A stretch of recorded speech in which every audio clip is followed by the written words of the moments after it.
Well, hello, everybody. Welcome to the Pantheon project. Once again, we're here with Memo, Steelheart, and Nightangel.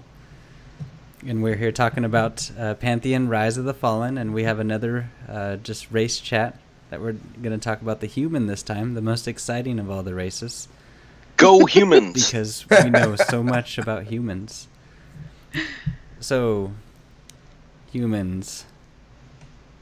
Who wants to start? Resourceful explorers. There isn't a game that you're not going to have a humanoid, human-like race in. They're the race that's going to have the even stats that are good at everything but don't specialize in anything. So, it's not much of a shock that there's a human-type race. Yeah. Oh, absolutely. And it wouldn't be an MMO without a human race. Humans are our fallback race. There's a large segment in the gaming community that likes playing humans. I like playing a human-ish type race. I prefer the barbarian over the human, but it's still basically human the way I look at it. And we don't know if one of these humans may be barbarian race or not. It's the origin world is Daira. Current homeland is Kingsreach. Plains of Trundia and desert of Amoka. Amoka sounds tasty. What are those 4 races of humans, Steel? What are the names of those? It's the Brigands, the Mauritans, the Platosians, and the Ethosians. And he nailed it. Nice. Hey. They almost have like almost Greek type names. Exactly. Yeah, well, Pantheon, that relates back to Greek mythology, so I think we're going to see quite a lot of that running through, the classes and the races. I would think. It makes sense. Yeah. Absolutely. So their Pantheon is, how would you say that? Greek, Roman. Trinitariad? Triune. Trinariad. Trinariad. We need a little phonetic dictionary with this so we can get to work. Trinariad. Trinariad. And their language is Triundan. That works. Works for me. It's about as close as I'm going to get. Yeah. Yeah, and one of the things about the human race is one of the notes they have on it is they're masters of survival who are, able to acclimatize to new environments. And, climate and being able to become acclimatized to different environments is going to be, a part of the game from what we've heard. So, there would be a pretty much if not an outright racial bonus for a human, something similar. Like game terms plus $25 resist.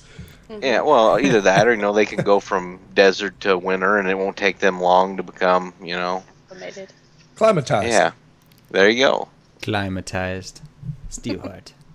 Makes sense. Okay. Makes a lot of sense. So their little paragraph on humans mentions that they're a resourceful, tenacious, and inquisitive. Humans have overcome many obstacles to become one of the more populous races of Terminus. No less than 4 tribes of humans found themselves upon the continent of Celestius, each within their own realm and divided by many leagues. Unlike other races, humans quickly adapted to their displaced environment as well as those of others. Driven by their curiosity, they began to disperse beyond the fragments that ferried them. Once beyond their borders, their wide array of ideologies allowed for tolerance of or alliances with most of the other races. Although their physicality claims no trait as supreme among the many races, they are masters of survival whose ability to acclimate to new environment has allowed them to settle many of the diverse regions of Terminus. So, typical humans, right? Yeah, and it sounds like we're going to find them all over Terminus in one form or another, different cities here and there. If you remember when we talked about the ogre race, it seemed like the ogres, once they got to Terminus, they just kind of stayed in 1 or 2 spots, and eventually a couple of them became mercenaries. Here the humans, they got planted on Terminus and went about. Or probably settlements here and there. One of the things it mentions also is before coming to Terminus, there were two of the large factions were at war, and their war continues here. So, I mean, there is, going to be opposing factions of humans as well. Yeah, and well, that was the interesting thing. I was thinking that they're almost like the neutral race, like they're everywhere. Like they're friends with, or different parts of them are allied with most of the other races, and so you're gonna just see them everywhere. There's gonna be bad, there's gonna be good, there's gonna be neutral humans, just all over the planet. So anything else? I mean, well, they're humans. We're humans, and we don't like talking about humans.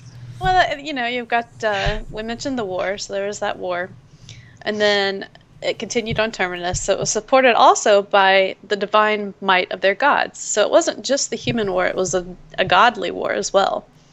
And so there was a bloody campaign that took many casualties, and like we heard, it continued into Terminus. But there was a council of surviving Platocian gods called here we go, Ulincius, Ulinicus, Ulinicus, the Platocian god, and they were at war, but there was a pact that was made between that and the Triunidae, if you will. Sounds good to me.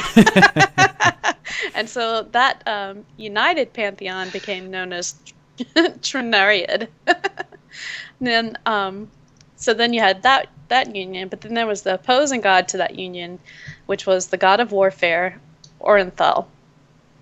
And he continued. Sound like a nice person. No, he doesn't. God of war, though. I mean, come on. If you gotta have a god, it can be one that's a badass. Yeah. I mean, God if you gotta have war. one that just can't seem to get along with the other deities, the god of war would probably be the one. Nice. But the last deity was my favorite, the dragon god, Kaul Odun. Oh. I like that one. It's a dragon god. I mean, god in there too. You got your god of war and your dragon god.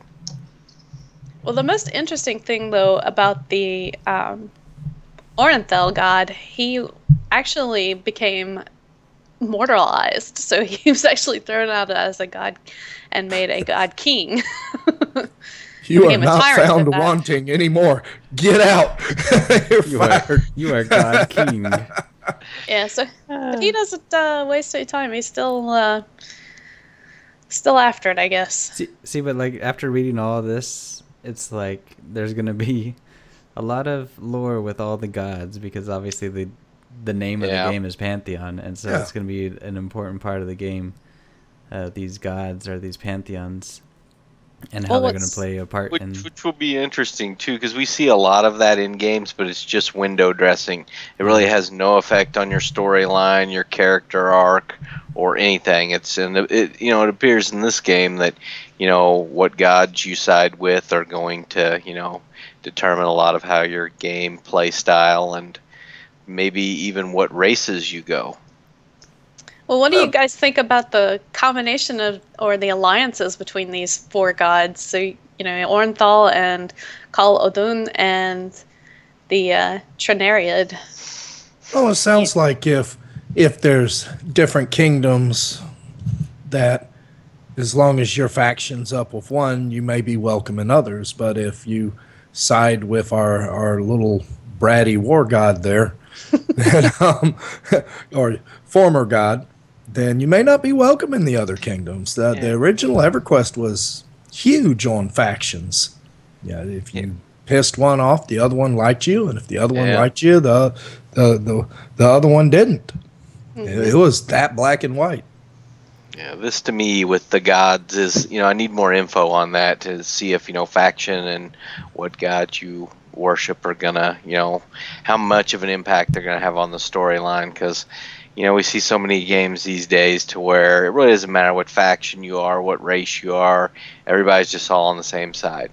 And there's usually some weak storyline to go along to explain that. I want strife in a game. And it's already said it's going to, be focused on the gods and good and evil. I'm all for that. I want a good side and a bad side. They don't need to be warm and fuzzy either. Yeah, and I want getting up in faction with whatever god to mean something. So in a sense, exactly. whether it does or doesn't, if you get in real good with one of the deities in the faction of that deity, then maybe it could open up some different godly spells that you wouldn't get if you were lower. Yeah. Or a weapon if you're not a caster, or some kind of, Shields. Combat bonus. Dual shields. Dual shields. But the humans, kinda- the humans are so entertaining that we just started talking about everything else. Yeah, we've kind of ventured off into just what we want from gameplay, and didn't really have anything to do with the humans. We started talking about the pantheons. Good old humans. I will really say, look forward to the desert of Amoka. So I just and I will say it's nice to see 4 different races of humans. So maybe we'll see like an Asian race and a desert type race and what have you. They're different culture, different architecture. different It'd be really, really neat to see that. I remember in EverQuest 2, they had the Oriental. It wasn't really an expansion. I can't remember what they called it. a Mini expansion. They had an adventure pack. adventure packs. There Adventure pack. And I always thought that they could have done so much more with that pack right there. And I hope that with these different kingdoms or cultures, so to speak, that they expand on that. And from all appearances, it looks like the lore is actually really going to be there for each of these sub races, I guess you could call them. Yeah. Well, he did it for Vanguard, so every one of their human races were different. True. Depending on which starting area they were in. So it makes sense that he would continue that. Yeah. But I like how there's almost simplified rather than Vanguards, where it just seemed like there was humans, but there was like how many different kinds of humans or how many kinds of different wolf races or whatever. Yeah, there seemed to be a lot of unnecessary races in Vanguard for me. Yeah. Because it just seemed like, they were there just to have more choices. More choices, but they kind of look the same. Yeah, where you could basically just do all that with a, in-depth slider. Character selection screen. Yeah. Yeah, don't get me started on sliders. We've already had that discussion. we have. Okay. I like sliders. So that's it. He does. That's all we'll Steel have on like the humans. sliders. Yep.